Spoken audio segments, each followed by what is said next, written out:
Assalamualaikum warahmatullahi wabarakatuh. Kami dari kelompok 6 yang beranggotakan Alfi Ainun, Andini Novianti, Nia Afilia, Zakaria, dan saya sendiri, Mealia, akan membahas tentang media pembelajaran 4.0. Materi yang pertama akan dijelaskan oleh Alfi Ainun. Kepada Alfi Ainun dipersilakan. Baik, materi pertama yaitu pengertian media pembelajaran keempat. Media pembelajaran sangatlah mempengaruhi proses pembelajaran. Seiring berkembangnya zaman, terjadi revolusi industri dan revolusi pendidikan sepanjang sejarah. Terjadinya revolusi pada kedua bidang ini tentunya memiliki keterkaitan satu sama lain dan memberi dampak kehidupan pada manusia. Revolusi industri mempengaruhi terjadinya revolusi pendidikan. Berkembangnya teknologi menjadi tantangan bagi para pengajar untuk bisa memanfaatkan sebaik mungkin teknologi yang ada. Salah satu pemanfaatan teknologi adalah pada media pembelajaran. Revolusi industri sudah sampai pada era keempat. Revolusi industri ini ditandai dengan adanya teknologi baru, yang mana terdapat kolaborasi antara penataan fisik atau digital dengan mobile teknologi, Internet of Things untuk membantu perkembangan manusia. Namanya vehicle, artificial intelligence, big data, dan fasilitas produksi baik berupa pengumpulan data dan analisis secara manual atau otomatis. Terima kasih, saya serahkan ke moderator. Terima kasih kepada Alfi Ainun. Materi selanjutnya akan dijelaskan oleh Nia Afilia. Kepada Nia Afilia dipersilakan. Baiklah, selanjutnya yaitu tentang ciri dan karakter media pembelajaran keempat. Revolusi industri merupakan integrasi antara teknologi cyber dan otomatisasi perubahan revolusi industri dari tenaga manusia menjadi industri digital. Terdapat beberapa karakteristik sebagai unsur utama dalam mengembangkan industri di era ketiga menuju industri di era keempat. Di antaranya yang pertama, Internet of Things. Jaringan internet sebagai koneksi dalam mentransfer data tanpa bantuan manusia. Yang kedua, big data. Banyak informasi data yang telah input secara manual atau otomatis akan tersensor dan masuk dalam sistem sebuah data. Yang ketiga, argumen reality. Mengkolaborasikan benda maya 2 dimensi atau 3 dimensi dan memproyeksikan dalam waktu nyata. Yang keempat, cyber security. Mengamankan sebuah informasi untuk mencegah cyber attack. Yang kelima, artificial manufacturing, yang biasa disebut AI, merupakan mesin pintar yang memiliki kecerdasan mirip manusia.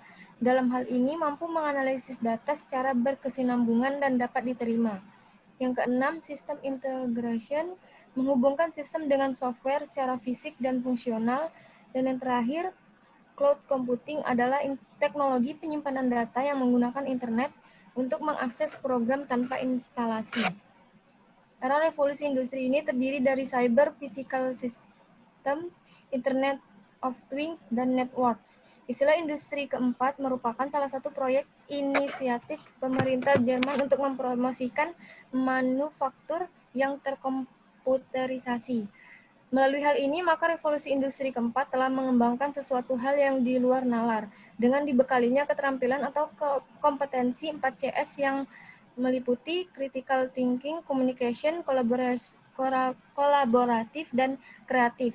Keempat, kompetensi yang melahirkan pembelajaran yang inovatif bagi pendidikan, sehingga media yang digunakan sebagai sarana pengembangan potensi peserta didik dapat digunakan secara efektif dan efisien.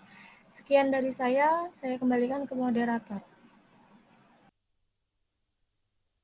Baik, terima kasih kepada Nia Afilia. Materi selanjutnya akan dijelaskan oleh Zakaria. Kepada Zakaria dipersilakan.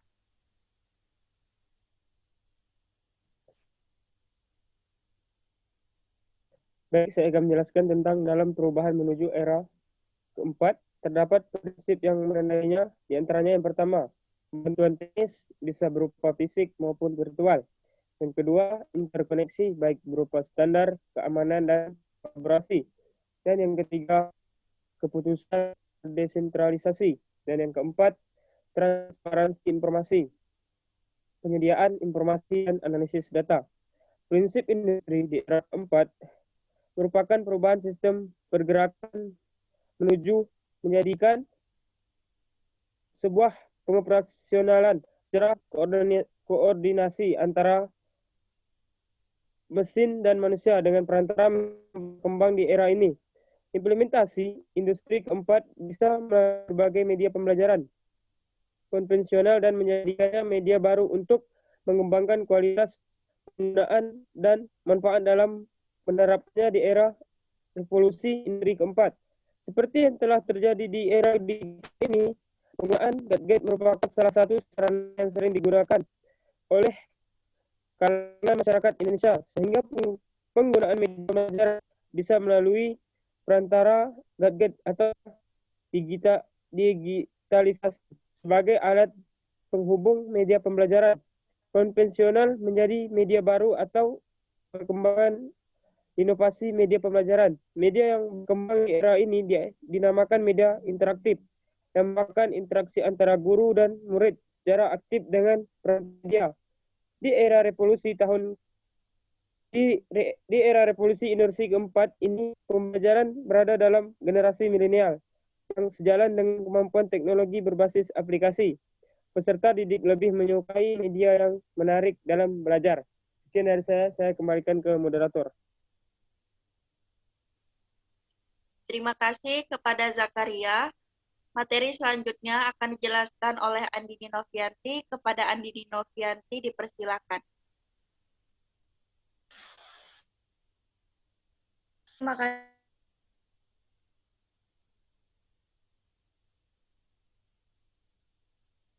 Atau era diskusi, kegiatan pendidikan tidak dapat dibatasi dalam lingkup kelas saja. Namun, pendidikan era digital ini sudah memasuki era yang mana pendidikan berkembang sesuai kebutuhan yang kompleks, sehingga dapat menembus ruang dan waktu. Pemanfaatan era digitalisasi, terdapat teknologi yang berkembang tanpa menjadikan hambatan dalam proses pembelajaran. Nah, salah satunya itu video-based learning. Pembelajaran berbasis video tidak tergantung dalam ruang dan waktu, dan bisa diatur sesuai kebutuhan dalam pembelajaran. Penggunaan video sebagai media pembelajaran banyak dilakukan dalam berbagai kegiatan seperti seminar, diskusi, dan sejenisnya. Video-based learning merupakan metode yang berbasis video dalam penerapan pembelajaran di era keempat, sehingga terdapat unsur-unsur dasar dalam pengembangannya, menuju revolusi industri keempat. Pengembangan media video yang mulanya hanya sebatas digunakan dalam proses pembelajaran berupa materi di dalamnya, untuk media video di era keempat dapat diimplementasikan dengan penggunaan secara terbuka dan tidak terbatasi oleh ruang kelas biasa digunakan dimanapun dan kapanpun. Itu saja penjelasan dari saya. Terima kasih. Saya kembalikan kepada moderator. Baik, terima kasih kepada Andini Novianti. Materi selanjutnya akan dijelaskan oleh saya sendiri. Revolusi industri generasi keempat ini ditandai dengan kemunculan superkomputer, robot pintar, kendaraan tanpa mengemudi, editing genetik, dan perkembangan neuroteknologi yang memungkinkan manusia untuk lebih mengoptimalkan fungsi otak. Ada 3 karakter utama era revolusi industri 4 bila dibandingkan dengan era sebelumnya, yaitu yang pertama, inovasi. Semua bidang kehidupan berlomba-lomba menghasilkan ragam inovasi untuk mempermudah kehidupan. Eksistensi negara, lembaga, dan perusahaan sangat ditentukan seberapa intensif mereka menghasilkan inovasi. Inovasi dikembangkan dan menyebar jauh lebih cepat dibandingkan sebelumnya. Dengan kecepatan ini, terjadi terobosan baru pada era sekarang, pada skala eksponensial, bukan pada skala linear. Produsen elektronik, otomotif, dan lain-lain secara gencar menawarkan aneka produk hasil eksplorasi inovasi mereka. Yang kedua, otomasi. Banyak pekerjaan yang mengubah dan mengurangi peran manusia dan digantikan penggunaan peran mesin. Hal ini berdampak terhadap penurunan biaya produksi dan meningkatkan output pekerjaan.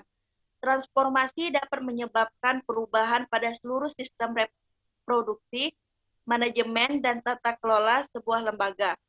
Kita merasakan contoh real keberadaan pintu tol telah didesain secara otomatis tanpa penjaga. Demikian pula kita tidak perlu antri di bank untuk mengambil uang atau melakukan transaksi lain tetapi cukup dilakukan melalui mesin ATM. Dan ketiga, yaitu transformasi. Transformasi terjadi secara cepat karena dukungan internet, kapasitas penampungan data semakin besar, tetapi ukurannya semakin kecil. Kecepatan pengiriman data semakin tak terbendung, revolusi secara global ini akan berpengaruh besar dan terbentuk di hampir semua negara di dunia, di mana cangkupan transformasi terjadi di setiap bidang industri dan dapat berdampak secara menyeluruh di banyak tempat. Dampak konkretnya berwujud makin banyaknya pekerjaan yang dilakukan berbasis pemanfaatan internet. Pada masa ini, teknologi begitu menyentuh ranah pribadi, mengatur kesehatan, pola diet, olahraga, mengelola investasi, mengatur keuangan melalui mobile banking, memesan taksi, memanggil Gojek, pesan makanan di restoran atau GoFood, beli tiket pesawat, mengatur perjalanan, main game, menonton film terbaru, dan sebagainya. Semua itu ini bisa dilakukan hanya melalui satu perangkat teknologi saja. Itu saja penjelasan dari kelompok kami. Mohon maaf apabila ada kesalahan. Cukup sekian dan terima kasih. Wassalamualaikum warahmatullahi wabarakatuh.